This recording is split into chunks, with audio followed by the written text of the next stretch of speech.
They called me a freeloader until I pulled out the deed in my name. This isn't a charity, Eleanor. If you want to stay here past the new year, it's going to be $2,000 a month. Rent, utilities, everything. The words dropped into the room like a stone cracking glass. I froze in my chair, clutching the coffee mug I'd been nursing. My daughter-in-law, Heather, didn't even look embarrassed as she said it. She stood in the middle of the living room, one hand on her hip, the other, holding her phone like she was reading grocery prices instead of tossing her husband's mother out of her own life. For a second, I thought maybe I'd misheard. Maybe the old ringing in my left ear was playing tricks again. But then, I saw the look on David's face, my son staring down at the rug, like it held all the answers. His silence confirmed it. The Whitman family's Christmas tree twinkled in the corner, the smell of cinnamon and pine filling the house. I'd helped Heather decorate that tree just 2 days earlier. I'd even ironed the stockings with the grandkids' names stitched in red thread. But now, standing there in her red sweater dress and perfectly straightened hair, Heather's voice sliced right through all that holiday warmth. $2,000 a month is more than fair. She continued, her tone as casual as if she were talking about the weather. That's way below what you'd pay in town for a room this size. I checked on Zillow. I swallowed hard. My fingers trembled against the warm ceramic of the mug. Zillow. She'd actually compared me, a retired school teacher, the woman who raised her husband, to a tenant on a rental site. I don't understand. I whispered, my voice smaller than I meant it to be. Heather's eyes slid toward me, cool and sharp, like she was tolerating a student who hadn't done their homework. You heard me, Eleanor. The free ride is over. You either contribute or... Well, there are assisted living places in Cedar Grove. Lovely ones. I'm sure you'd make friends. The living room went deathly quiet. My grandson, Ben, had been building Legos on the floor, but even he stopped the little plastic block dangling in his hand. My granddaughter, Abby, hugged her stuffed bunny closer, her big brown eyes darting between her parents and me. Nobody spoke. Not David. Not the kids. Not even the dog who usually barked whenever voices rose. It was as if the whole house had sucked in a breath and held it waiting. I forced myself to put down the mug before I dropped it. The coffee tasted bitter in my mouth anyway. My throat burned, but not from the heat, from humiliation. This was the house David and Heather had begged me to move into after Walter. My husband of 43 years passed away. Mom, you shouldn't be alone in that big old house, David had said. Come stay with us. The kids miss their grandma. I had believed him. I had sold half my furniture, given away Walter's tools, boxed up my life, and stepped into theirs, thinking I was wanted, needed, safe. But tonight, Heather had made it clear I was a bill to be collected, a burden to be managed. And the worst part? My son's silence. He just kept staring at the rug. I could feel the sting behind my eyes, but I wouldn't let the tears fall. Not in front of her. Not when she'd already stripped me down to nothing with a few casual sentences. Heather clapped her hands once like she was finalizing a meeting. So, that's settled. Starting January 2000, you'll want to figure out how to make that work. She turned on her heel and walked toward the kitchen, humming a carol under her breath, as if she hadn't just gutted me in front of my family. I sat there staring at the twinkling tree, my chest tight, the room spinning slightly. The ornaments blurred together, some I'd bought, some the kids had made with popsicle sticks and glue. For a moment, it felt like Walter was there beside me, his hand warm on mine, whispering the same thing he'd told me every tax season, every big purchase, every time life tried to shake us. Keep the paperwork, Ellie. Documentation is protection. At the time, it had seemed like one of his fussy habits. He'd kept every receipt, every contract neatly labeled in a fireproof box. It had annoyed me sometimes. But now, sitting in the glow of a Christmas tree that didn't feel like mine, his words came back like a lifeline. I didn't know how yet. I didn't know what I'd find, but deep in my chest beneath the humiliation, something stirred. Something small but fierce. Not anger, not yet. Resolve. I wrapped my cardigan tighter around me and forced a smile for the kids. Go on, Benny, I said softly. Finish your spaceship. Grammy's fine. But inside, I wasn't fine. Inside, I knew the storm had only just begun. 2 nights after Heather's declaration in the living room, the whole extended Whitman family gathered for David's 40th birthday dinner. The long oak table in the dining room was crowded with cousins' neighbors, even David's colleagues from the engineering firm. Laughter and the smell of roast beef filled the air. For a brief moment, it felt almost normal again. I'd spent the morning baking 2 pies, apple and pecan, because David had always loved them since he was a boy. I set them carefully on the sideboard, brushing flour from my sleeves, telling myself tonight will be different. Tonight, she won't try anything. But I should have known better. When the plates had been cleared and the birthday cake set down, Heather rose from her seat, wineglass in hand. She tapped it gently with a spoon. The sound rang sharp, demanding attention. I have something important to announce, she said, smiling brightly, as though she were hosting a corporate gala instead of a family meal. It's about our household, specifically about Eleanor. A hush fell over the table. I felt every eye turned toward me. My stomach knotted. Heather's smile widened. As you all know, Eleanor has been living with us since Walter passed. We've tried to make her comfortable, and we've carried the financial load out of love and duty. But she let that word dangle like a knife, glinting under the light. Things can't go on like this. Starting January, she'll be expected to contribute $2,000 a month. Otherwise, she gave a little shrug, elegant and cruel. We'll help her transition into assisted living. There's a place in Cedar Grove with wonderful reviews. I felt the blood drain from my face. Someone gasped, my sister-in-law Joan. Heather, you can't mean. Heather cut her off smoothly.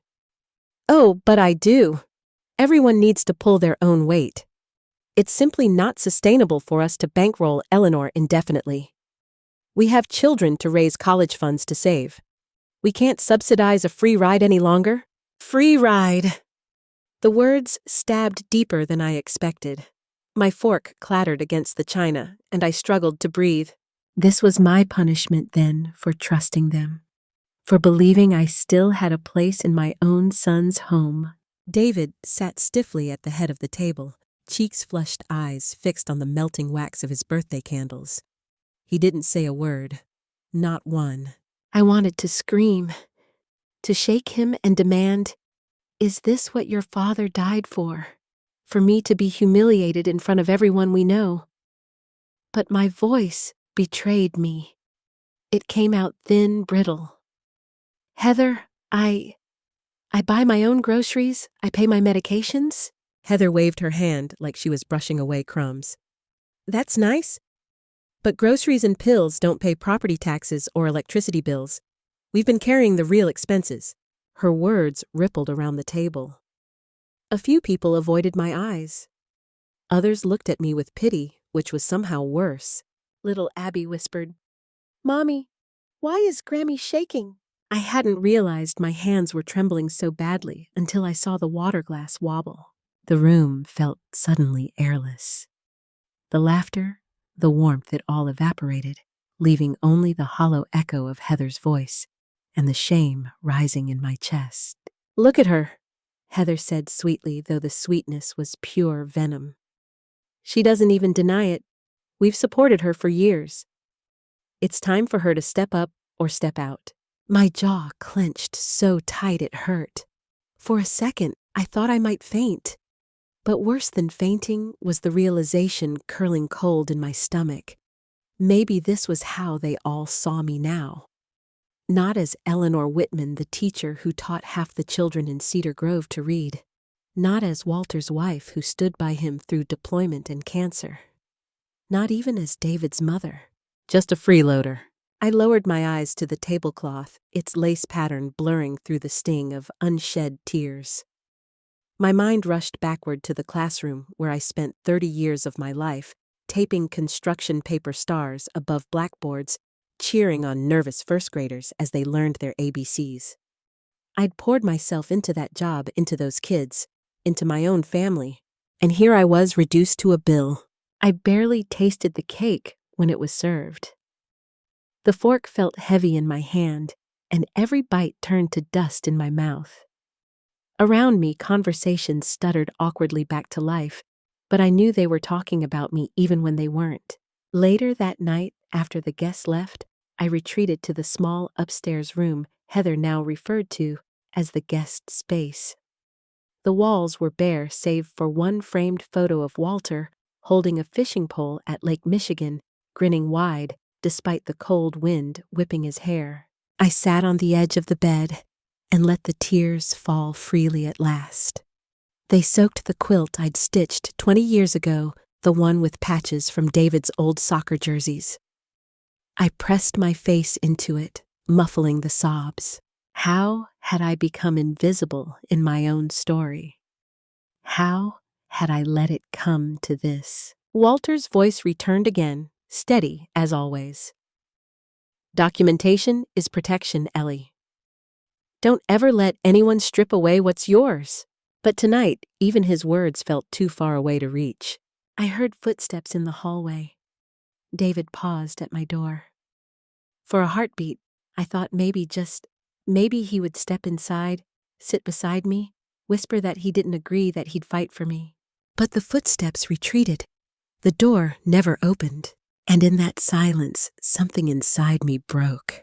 The morning after David's birthday dinner, I woke to a silence that felt heavier than any noise. The house was still. Heather had taken the kids to school. David had gone to work, but the words from the night before echoed in every corner. Free ride. Step up or step out. I sat on the edge of the bed, the quilt bunched in my fists, and thought of Walter. He used to say, grief was like fog. It doesn't leave, it just shifts. But last night hadn't been fog. It was a blade, and it cut straight through me. I couldn't go on like this. At 70, you don't imagine starting over.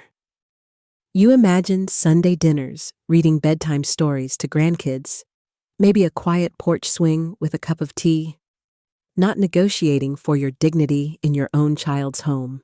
I dressed slowly, choosing Walter's old cardigan, the one with elbows gone thin from years of wear. It felt like armor. Then I picked up the phone and dialed a number I hadn't called in years. Frank Miller, came the voice on the other end. Deep, steady, unchanged. Frank, it's Eleanor Whitman. A pause. Then warmth flooded through the line. Ellie Lord, it's been 20 years? How are you? I opened my mouth, but the truth rushed out before I could soften it. Not good. Frank, I need your help. By noon, we were sitting across from each other at Maple Street Diner, the same booth we used to share with Walter and his wife long before cancer and funerals and betrayals. Frank's hair was grayer now, his frame heavier, but his eyes still sharp behind those square glasses. He listened without interruption as I told him everything. Heather's ultimatum, the rent demand, the public humiliation. David's silence. By the time I finished, my coffee had gone cold. Frank leaned back, exhaling slowly. Eleanor. What they're doing isn't just cruel. It could cross into elder financial abuse, especially if they're trying to force you into signing anything. I stared at him. Abuse, I thought that word was for. I trailed off. For bruises. For hospitals. He shook his head. Abuse has many faces. Financial coercion. Isolation. Humiliation to pressure you. It's all part of the same pattern. He leaned forward. Do you still have your documents? The deed to your old house? Any joint accounts with Walter? My chest tightened. I think so. Walter always kept everything in that oak trunk in the attic. Good. Frank tapped the table. Find them. Documentation is protection. Remember, you might have more power here than you think. The phrase jolted me, Walter's voice layered over Frank's. I felt a lump in my throat, but this time, it wasn't from shame. It was from something else. A flicker. A spark. I went home that afternoon while the house was empty. My knees protested each step up to the attic, but I kept climbing. Dust filled my lungs as I tugged the oak trunk into the light. It was heavier than I remembered. Inside, neat manila folders, each labeled in Walter's careful script: taxes, insurance, VA benefits, property. My fingers trembled as I pulled out the last one. Property. I sat cross-legged on the attic floor, sunlight slanting through the tiny window, and opened it. There it was, the deed to the house on Riverside Drive. Our house. Paid in full 15 years ago. The house David had insisted I leave behind when I moved in with him. And then another document tucked behind the deed. A letter. Walter's handwriting. Ellie, if you're reading this, it means life has taken a turn I hoped you'd never face. Remember, this house is security. Yours. Don't let anyone convince you otherwise. Documentation is protection. Keep this safe and keep yourself safe. All my love, W. The tears came hot and fast, spilling onto the paper. My hands shook, but not from weakness this time. From something building inside me. I wiped my face, pressed the letter to my chest, and whispered, "Thank you, Walter." That night at dinner, Heather was already snapping at the kids about homework, her glass of Chardonnay half gone. She glanced at me sharp as a pin. "Did you think about what I said about January?" I looked down at my plate. For the first time in weeks, my hands were steady. "Yes," I said quietly. "I've been thinking about it all day." And as she smirked, assuming my silence meant surrender, I knew the game had just shifted. I wasn't just surviving anymore. I was preparing. Heather noticed the change in me before anyone else did. It must have been the way I carried myself that week. Shoulders just a little straighter, hands not quite as shaky when I poured my morning coffee. Or maybe she caught the way I lingered near the attic stairs, the faint smell of dust clinging to my clothes after I'd spent the afternoon sorting through Walter's papers. Whatever it was, she sensed something had shifted. And she didn't like it. "Where were you this afternoon?" she asked one evening, folding laundry with brisk, sharp movements. "In the attic," I answered simply. Her eyes narrowed. "You don't need to be poking around up there. That's our storage space now." I almost laughed. Our storage space. The trunk had been mine long before she married David. But I bit my tongue, knowing better than to show my hand too early. The next morning, I found the garage keypad had been changed. The car I sometimes borrowed for groceries was now locked behind a new code I wasn't given. Heather breezed past me in the kitchen when I asked about it. "Insurance reasons," she said with that fake brightness. "It's safer this way." "Safer for who? Certainly not for me." 2 days later, I discovered the medicine organizer on my nightstand had been rearranged. Pills out of order, doses forgotten. When I confronted Heather, she tilted her head, all false sympathy. "You must have mixed them up, Eleanor. It happens. Maybe it's time to think about a little more support." Her meaning was clear. The nursing home again. The walls closed in tighter each day. When I tried to call my daughter Clara in Boston, hoping for comfort, I was met with weary sighs. "Mom, are you sure you're not exaggerating?" she asked. "Heather's always been good to you. Maybe you're just lonely." "Lonely?" I repeated, gripping the phone tighter. "She's cutting me off from my own things. She's locking me out of the garage, tampering with my pills." But Clara's voice stayed cool. "Mom, you've been under a lot of stress. You might be misinterpreting things. Just try to keep the peace, okay?" Keep the peace. That was what they all wanted. My daughters in Boston and Denver, my son under his wife's thumb. Everyone wanted me to swallow it down, be quiet, disappear. That Sunday at church, even Mrs. Caldwell, the neighbor who'd known Walter since grade school, gave me a pitying look when I confided in her. "I'm sure Heather has your best interest at heart," she said, patting my arm as though I were a confused child. Best interest? That night, lying awake in the guest room, I stared at the ceiling fan spinning slow circles. My chest felt tight, as if the air itself were rationed. Even the kids had been ushered away from me more and more. Grandma's tired Heather would say, guiding Abby upstairs whenever she tried to sneak into my room. But I wasn't tired. I was erased. The one thin thread holding me together was that folder from the attic tucked safely beneath the false bottom of my dresser drawer. The deed, Walter's letter, the tax receipts, all proof that I wasn't powerless. That despite the gaslighting, despite the silence of my children, I still had a truth that mattered. One evening, Heather cornered me in the kitchen. David and I were talking. She began, arms crossed, and we think it might be time to look into guardianship paperwork. Just to keep things orderly. You've been forgetful lately. Guardianship. The word hit like ice water down my back. It wasn't enough that she'd tried to humiliate me, not enough to demand rent. Now she wanted legal control. I looked her square in the eye. For the first time in weeks, I didn't look away. "I'm not the one forgetting things, Heather. And if you push this, you might find the law isn't quite on your side."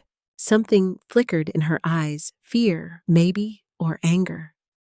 She masked it quickly, but I saw it. Still, as she stomped upstairs, I felt the weight pressing harder. She wasn't backing down. She was escalating. And David, sweet, timid David, followed her every step, never once turning to defend me. By the end of that week, I knew I had only two choices: let them write my story for me, or find a way to seize the pen back. I touched the folder hidden in the dresser drawer, whispering to Walter in the dark. "I'm not done yet." Not by a long shot. The confrontation came on a Thursday evening, just as the last of the daylight faded beyond the cedar trees in the yard. Heather knocked once sharply before swinging my door open without waiting for an answer. She held a folder in one hand, her nails crimson against the cream cardstock. "I've made this very simple," she said, dropping the folder onto my dresser like a dealer slapping cards down at a poker table. "Rental agreement. $2,000 a month starting January. Initial here, sign there." I looked at the folder, then at her. "And if I don't?" Heather's smile was all teeth. "Then you'll need to vacate.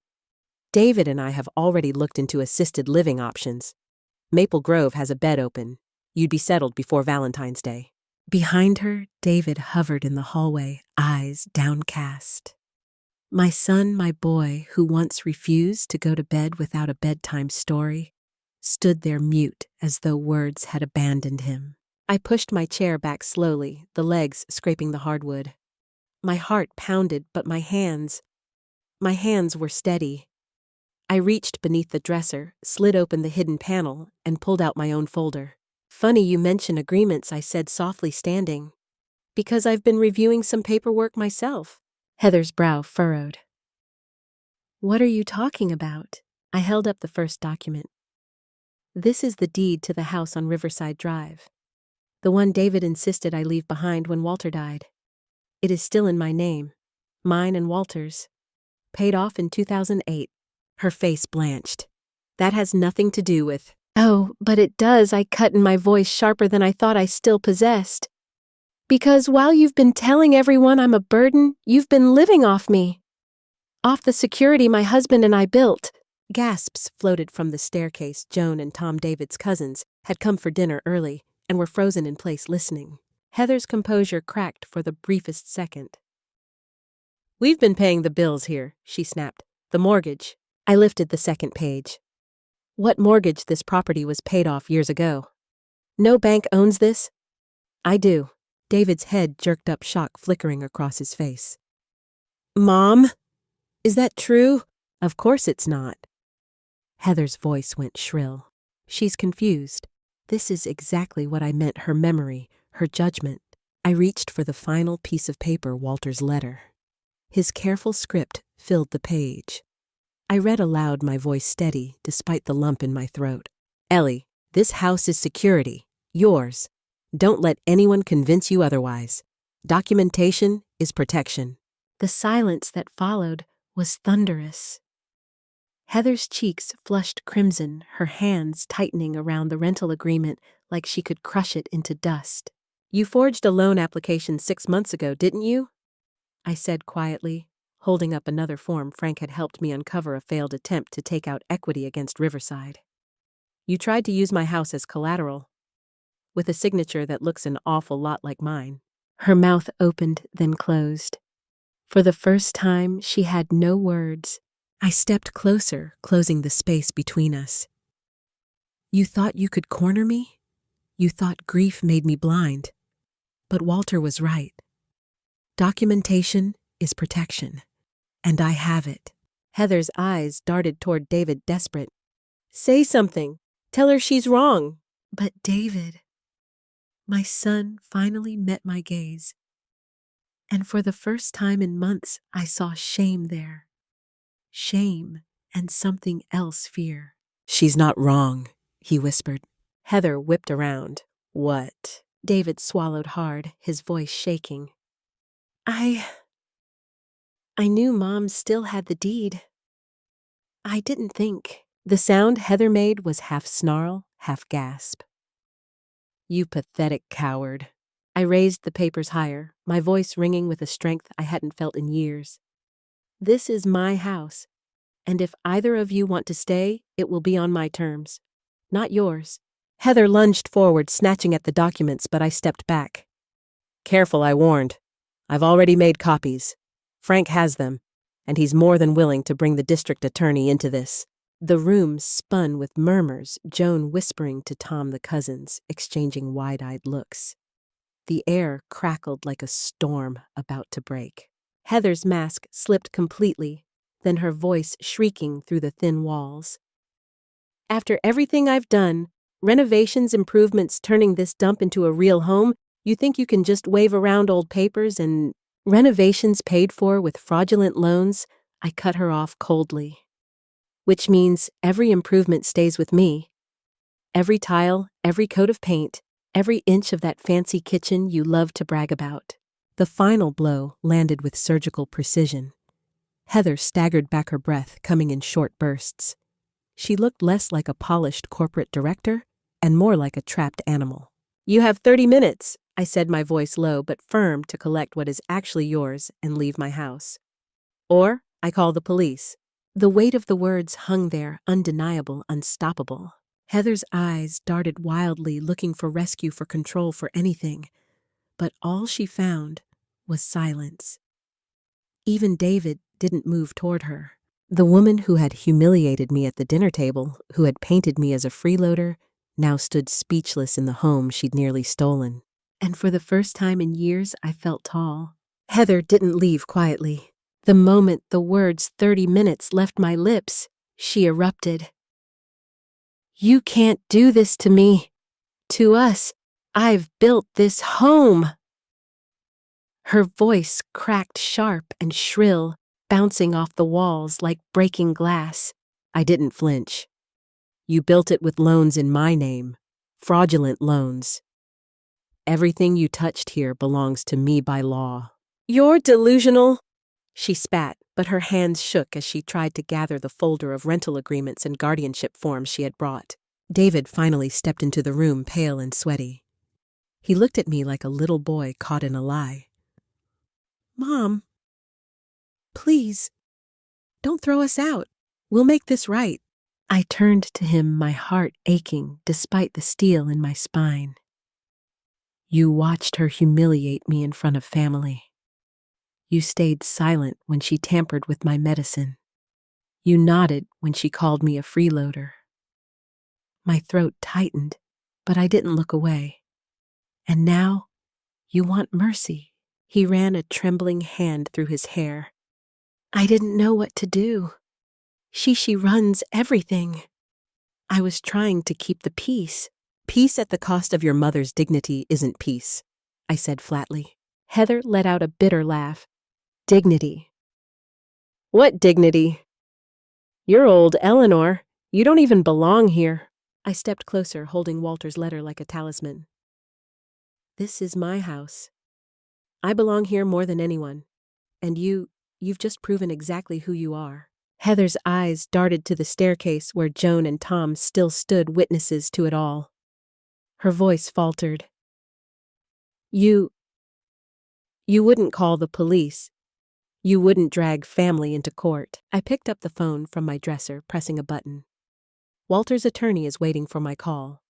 He's already seen the forged paperwork. If you don't leave Heather, this becomes a criminal matter. The room went deathly quiet. Heather's mouth opened-closed, then twisted in fury. She stormed out heels, striking the floor like gunshots. David lingered. His shoulders slumped, his voice small. Mom, I'm sorry. I thought I was protecting my family. I stared at him, and for a flicker, I saw the boy he once was. The one who used to bring me dandelions from the yard, sticky with mud, so proud of his bouquet. But that boy was gone. Your family, I whispered. I am your family, and you chose her over me. Tears welled in his eyes. Please don't press charges. For the kid's sake. For me. I swallowed hard. This was the knife twisting deepest, not Heather's venom, but my son's weakness. I wanted to forgive, to fold him back into my arms. But the memory of his silence at that dinner table burned hotter than any mother's love could cool. You made your choice, I said finally. Now I have to make mine. He nodded broken and left the room. Half an hour later, Heather dragged 2 suitcases down the stairs, muttering curses under her breath. David followed with a duffel bag, his face gray with shame. The children clung to their stuffed animals, confused tears streaking their cheeks. I wanted to reach for them to soothe them, but Heather's glare warned me off. When the front door slammed, the house exhaled.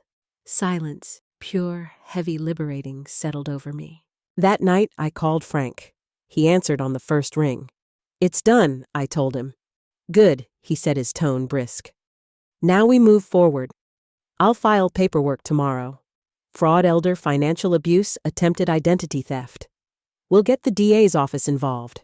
A shiver ran through me. Will they go to prison? That depends, Frank replied. But at the very least, they'll face restitution, garnished wages, credit penalties. They won't get away with this, Eleanor. Not anymore. I hung up, set the phone down, and stood in the middle of the living room. Heather's designer furniture gleamed under the lamplight. The pool she'd installed sparkled in the moonlight through the sliding glass door.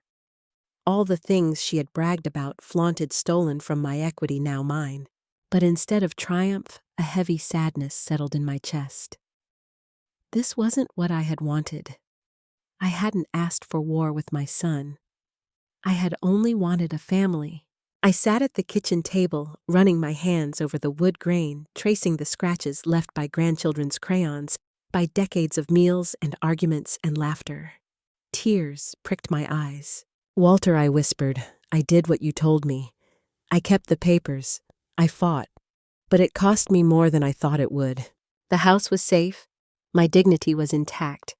But my son was gone. I closed my eyes, breathed in deep, and let the grief come. It was sharp. It was raw. But underneath it pulsed something stronger. Resolve. I had stood up. I had not broken.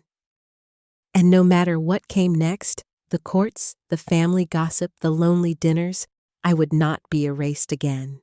6 months later, the house felt different. Not because of the renovations Heather had boasted about. The marble countertops and the pool were still there, but because the silence was no longer suffocating. It was mine. Mine to fill with the sounds I chose. On spring mornings, I threw open the windows and let the air roll through, carrying the scent of cedar and fresh grass. I planted roses in the backyard, right where Walter once staked tomato vines. My hands ached in the soil, but the ache was honest. It reminded me I was still here. still capable, still alive. Neighbors began to stop by more often. Dorothy from across the street brought jars of homemade peach jam. Joan and Tom invited me to their church suppers. Even Mrs. Caldwell, who once thought Heather had my best interest at heart, knocked on my door one evening with a basket of cornbread and an apology in her eyes. "You were right all along, Eleanor," she admitted. "We just didn't want to see it. Didn't want to believe family could be so cruel." I smiled gently. "We all see what we're ready to see." In time, I found myself laughing again at silly stories over potluck dinners at the kids from the senior center who taught me how to play shuffleboard, even at the memory of Walter's terrible fishing jokes. The ache in my chest didn't vanish, but it softened. One Sunday afternoon, Clara flew in from Boston. She stood in my kitchen eyes, scanning the room like she'd stepped into a new world. "Mom," she said quietly, "I'm sorry I doubted you. I didn't realize how bad it was." I studied her face, the same freckle near her left eye, the same nervous way she twisted her ring when she felt guilty. My heart softened. "I know you didn't. But I needed to stop waiting for someone else to believe me. I had to believe myself first." Tears filled her eyes.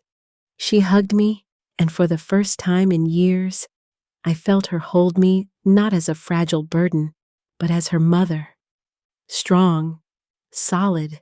Later that summer, my younger daughter Ruth brought her twin boys to visit. They splashed in the pool Heather had once claimed, as hers laughter echoing off the walls. I sat on a deck chair, sipping iced tea sunlight warm on my skin, and thought, this is what a home should sound like. David never came back to live here. He sent a letter once, pages of apologies, excuses, regrets. I read it under the porch light, folded it neatly, and tucked it away. Some wounds don't close, and that's all right. Boundaries can be love too. Because I had learned something through the Storm family isn't only blood. Family is who shows up when the world tries to erase you. It's the neighbor who brings jam, the cousin who defends you at the table, the friend who answers the phone after 20 years, and above all, it's yourself. The self you refuse to abandon. One evening, as the sun dipped low and the garden glowed gold, I walked out to the roses. Their blooms leaned heavy crimson and pink fragrant in the warm air. I placed my hand on the soil, whispering to the memory of the man who had once bent here with me, dirt under his nails, laughter in his voice. "Walter," I said softly. "I kept the house. But more than that, I kept me." The breeze rustled through the roses, and for a moment, I could almost hear his reply. "That's my Ellie. Tougher than you look." I closed my eyes, breathed deep, and smiled. The storm had passed. The house stood steady, and so did I. In the end, Eleanor's story is not just about reclaiming a house, it's about reclaiming dignity, finding her voice and standing tall in her own life once again. It reminds us that even when age makes others see us as a burden, our true worth never fades. Whether as parents, grandparents, or simply people who have weathered loss, we still have the right to protect what we've built and demand respect. Eleanor's lesson is clear, always. Keep your documents, keep your memories, and most of all, keep faith in yourself. In a world that sometimes forgets those who gave so much, believing in your own value is the strongest weapon you have. Don't be afraid to set boundaries, don't be afraid to say enough, and don't forget that family can be found in friendship, in community, and within yourself. If this story touched you, share it with a friend or a loved one. It may be the strength they need to hear today. And if you'd like to keep walking alongside stories filled with meaning and heart, consider subscribing so you won't miss the next one. Wishing you a gentle, peaceful evening, and remember, you are worthy of respect.